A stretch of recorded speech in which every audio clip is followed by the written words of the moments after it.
सुप्रभात बच्चों, ये हिंदी विषय की कक्षा है और हिंदी विषय में हम लोग हिंदी पद्य साहित्य का इतिहास पढ़ रहे हैं। हमने आदिकाल पढ़ लिया है। अब आज भक्तिकाल, जिसका समय सन 1343 ईस्वी से 1643 ईस्वी तक दिया गया है, उसको पढ़ेंगे और समझेंगे। देखिए, आदिकाल के समाप्त होते होते देश में राजनीतिक और सामाजिक परिस्थितियां बदल गईं।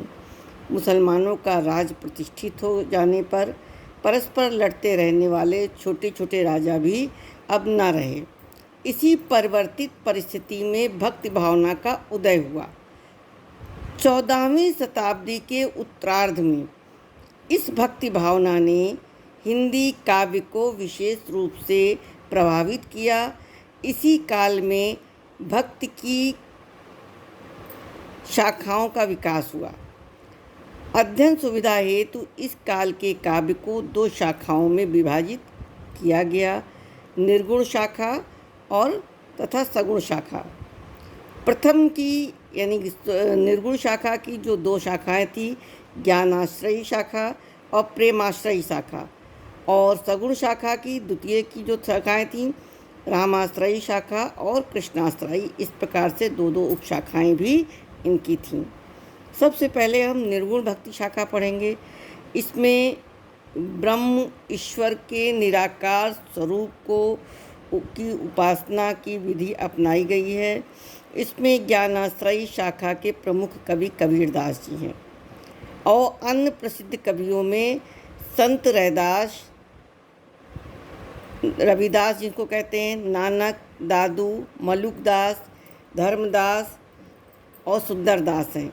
इन भक्तों ने साधना के सहज मार्ग को अपनाया, साथ ही जाति पात, तीर्थव्रत आदि आडंबरों का तीव्र विरोध किया।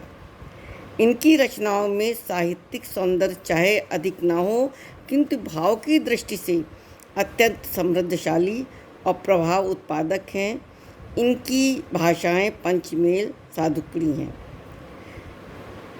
निर्गुण शाखा की दूसरी उपशाखा है प्रेमाश्रयी शाखा के नाम से जो प्रसिद्ध हुई है। इसका श्रेय सूफी मुसलमान कवियों को जाता है। इन कवियों ने लोक प्रचलित हिंदू राजकुमारों और राजकुमारियों की प्रेम गाथाओं का फारसी की मसनवी शैली के माध्यम से अति आकर्षक ढंग से प्रस्तुत किया है। इनकी कविताएं दोहा, चौपाई, छंदों में प्रेम की पीर, विरह की वेदना की तीव्रता, कथा की रोचकता और कल्पना तथा इतिहास का समन्वय इन सूफी कवियों की प्रमुख विशेषताएं हैं। इस शाखा के सर्वश्रेष्ठ कवि मलिक मोहम्मद जायसी हैं, जिनका पद्मावत आख्यान काव्य हिंदी साहित्य का एक अनमोल ग्रंथ रत्न है। इनकी कहानी में इतिहास तथा कल्पना का योग है। चित्तौड़ की महारानी पद्मिनी या पद्मावती तथा राजा रत्नसेन की कहानी इसमें प्रस्तुत की गई है और इस अलौकिक आख्यान द्वारा पारलौकिक प्रेम की व्यंजना है। जायसी कृत पद्मावती की भाषा अवधी है। आचार्य शुक्ल के शब्दों में अवधी की खालिस बेमेल मिठास के लिए पद्मावत बराबर याद किया जाएगा। इस समय इसी जो निर्गुण शाखा की दूसरी प्रेमाश्रयी शाखा है, उसमें जो अन्य रचनाएँ हैं, कुदुम्बन की मृगावती, मंझन कृत मधुमालती, उस्मान कृत चित्रावली, शेख नबी कृत ज्ञानदीप, कासिम शाह कृत हंस जवाहिर तथा नूर मोहम्मद कृत इंद्रावती अन्य प्रेमाख्यान काव्य इसमें मिलते हैं। और आगे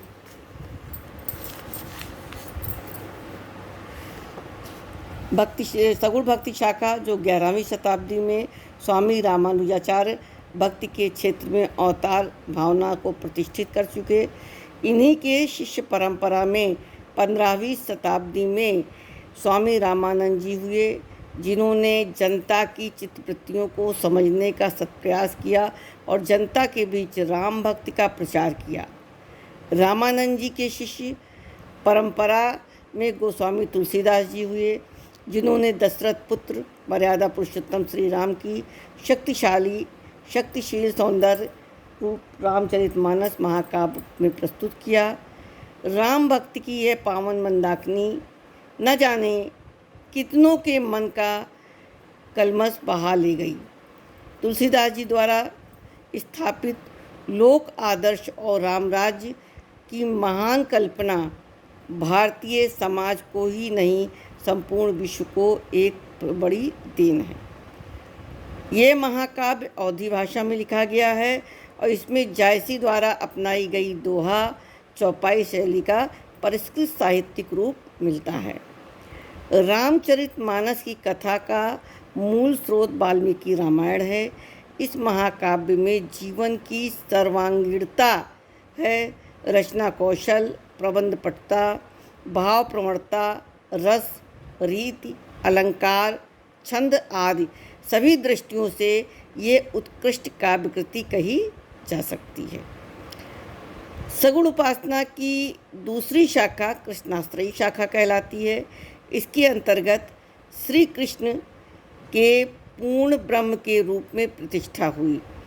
कृष्ण भक्ति के प्रवर्तन में का श्रेय श्री वल्लभाचार्य जी को है। वे अपने आराध्य श्री कृष्ण की जन्मभूमि में रहे और उन्होंने गोवर्धन पर्वत पर श्रीनाथ जी का एक बड़ा मंदिर बनवाया। कृष्ण भक्ति शाखा के सर्वश्रेष्ठ कवि सूरदास हैं, जिन्होंने कृष्ण लीला के मधुर पद गाकर प्रेम और संगीत की ऐसी मंदाकिनी बहाई जिसमें डुबकी लगाकर जनता का हृदय आनंदमग्न हो गया। सूरदास सूरसागर के अंतर्गत 1.25 लाख पद रचने की बात कही गई है, पर लगभग 10,000 पद ही मिलते हैं। इनकी एक अन्य रचनाएँ हैं साहित्य लहरी और सूर सारावली भी इन्हीं की रचना मानी जाती है। इसमें विनय, बाल लीला, गोचारण, गोपी प्रेम, भ्रमरगीत आदि से संबंधित बड़े ही सूक्ष्म भाव चित्रित किए गए हैं। ये सब के सब सूरसागर में अंकित हैं। कृष्ण भक्ति कवियों में सूरदास के अतिरिक्त नंददास, परमानंद दास, कृष्णदास, कुंभनदास, चतुर्बसदास, चित्त स्वामी और गोविंद स्वामी प्रमुख हैं। ये इसका बच्चों, चूँकि आपके कोर्स में केवल रीतिकाल है, इसलिए मैं केवल इसको समझा देती हूँ। आप इसको पढ़ लीजिएगा, हो सकता है इससे भी संबंधित प्रश्न आ जाए।